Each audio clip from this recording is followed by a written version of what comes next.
বেয়াদবি করে যারা নাস্তিকদের মতে সেটা যদি বাক স্বাধীনতা হয় তাদের কল্লা কেটে দেবে, এটা আমাদের হাতে স্বাধীনতা আর মিছিল নয়। এবার শরিয়া আদালতে মুরতাদের শাস্তি ফাঁসি নিজ হাতে আমরা কার্যকর করব। রাখাল রাহা আর কুখ্যাত গালেব আর ফরহাদ মাজহারকে ইউনূস সরকার আপনি যদি প্রশ্রয় দেন আপনাকে ক্ষমতা ছেড়ে বাংলাদেশ থেকে চলে যেতে হবে।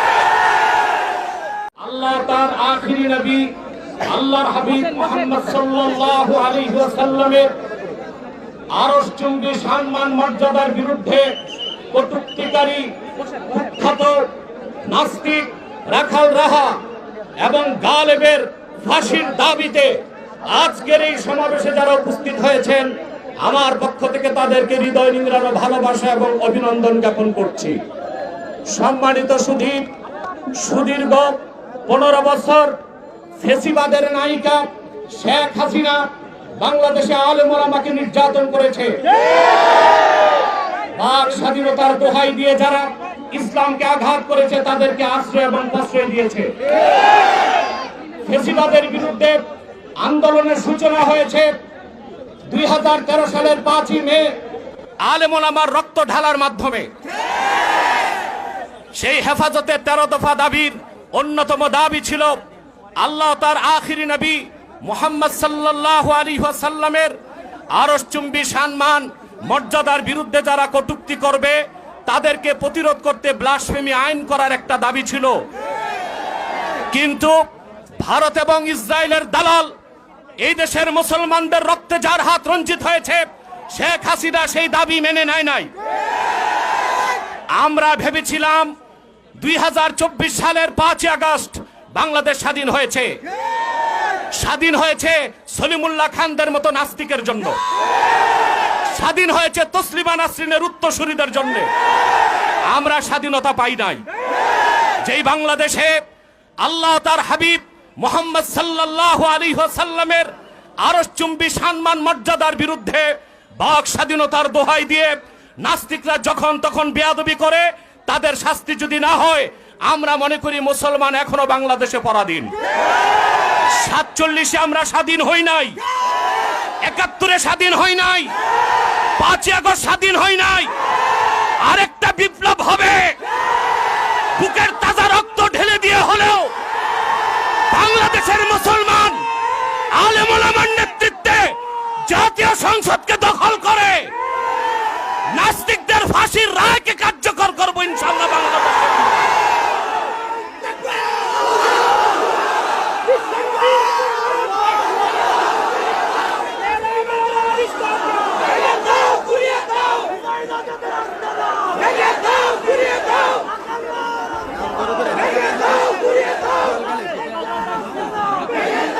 সম্মানিত সুদীপ, ডক্টর ইউনূস সাহেবকে বলবো আলেম ইসলামের বিরোধিতার কারণে নাস্তিক আর ব্লগারদের প্রশ্রয় দেবার কারণে শাহরিয়ার কবির, মুনতাসির মামুন ওইসব নাস্তিকদেরকে প্রশ্রয় দিয়েছিল হাসিনা, ক্ষমতায় থাকতে পারে নাই। রাখাল রাহা আর কুখ্যাত গালেব আর ফরহাদ মাজহারকে ইউনূস সরকার আপনি যদি প্রশ্রয় দেন আপনাকে ক্ষমতা ছেড়ে বাংলাদেশ থেকে চলে যেতে হবে।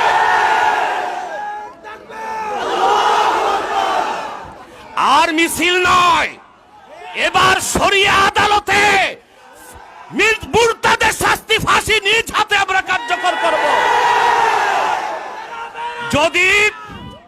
যদি আল্লাহ তার হাবিব সাল্লাল্লাহু আলাইহি সাল্লামের বিরুদ্ধে বেয়াদবি করে যারা নাস্তিকদের মতে সেটা যদি বাক স্বাধীনতা হয় তাদের কল্লা কেটে দেবে, এটা আমাদের হাতে স্বাধীনতা। প্রিয় ভাইরা, আমি বলবো হেফাজতে ইসলামের শীর্ষ নেতৃবৃন্দকে আপনাদের যাত্রা হয়েছে শহীদি কাফেলার মাধ্যমে। আপনারা চূড়ান্ত প্রস্তুতি দিতে হবে। কুখ্যাত রাখাল রাহা গালেবকে গ্রেফতার করে ফাঁসি কাস্টে ঝুলাতে হবে। তাসলিমার কোন বই বাংলাদেশে চলবে না। কোরআন ও সুন্নাহ বিরোধী আল্লাহ তার আখিরি নবী মুহাম্মদ সাল্লাল্লাহু আলাইহি সাল্লামের আরশচুম্বী সম্মান মর্যাদার বিরুদ্ধে যেই কথা বলবে বাক স্বাধীনতার দোহাই দিয়ে আমরা আমাদের হাতের স্বাধীনতা চালু করে দিব। তখন আবার চরমপন্থা বলবেন না। 5ই আগস্ট আপনারা দেশ দখল করেছেন গণতান্ত্রিক পদ্ধতিতে না, চরমপন্থায়। মুসলমানও চরমপন্থায় নামতে বাধ্য হবে। আমাদের কলিজায় রক্তের ক্ষরণ হচ্ছে। রাখাল রাহা আর কুখ্যাত সোহেল গালেবের খুঁটির জোর কোথায় জানতে চায়। এবার আমি বলছি একটি কথা, সকল মাযহাবের ইমামগণ একমত। قد انعقد الإجماع على أن من سب الله ورسوله صلى الله عليه وسلم يكفر ويقتل ولا تقبل توبة। আল্লাহ তার আখিরি নবী মুহাম্মদ সাল্লাল্লাহু আলাইহি সাল্লামের আরশচুম্বী সম্মান মর্যাদার বিরুদ্ধে যদি কেউ বক্তব্য দেয়, সে কাফের বলে ঘোষিত হবে, আর তার একমাত্র শাস্তি মৃত্যুদণ্ড, তার তওবা গ্রহণ করা হবে না। আপনারা প্রস্তুত আছেন? ওলামায়ে কেরাম যদি ডাক দেয়, আবার বাংলাদেশে আরেকটি বিপ্লবের ডাক যদি আসে, কারা কারা প্রস্তুত আছেন হাত তুলে দেখো। আমার ভাইরা, কয়েক মিনিট পরে মিছিল বের হবে। এই মিছিলে প্রত্যেক কদমে 700 নেকি পাবেন। মিছিল ছাড়া কেউ বাড়ি যাবেন না। আজকে দাবি করছে সরকারকে রাখাল রাহা গালেবের ফাঁসি চাই, গ্রেফতার চাই। এরপরে আর দাবি নয়, অ্যাকশন হবে, ডাইরেক্ট অ্যাকশন ইনশাআল্লাহ। ওয়াখির দাওয়ানা আনিল হামদুলিল্লাহি রাব্বিল আলামিন। ওয়াসসালামু আলাইকুম ওয়া রাহমাতুল্লাহ।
Shapla,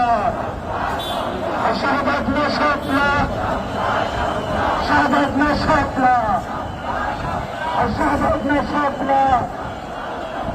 shapla, shapla,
সশস্ত্র বিপ্লব হবে বাংলাদেশ।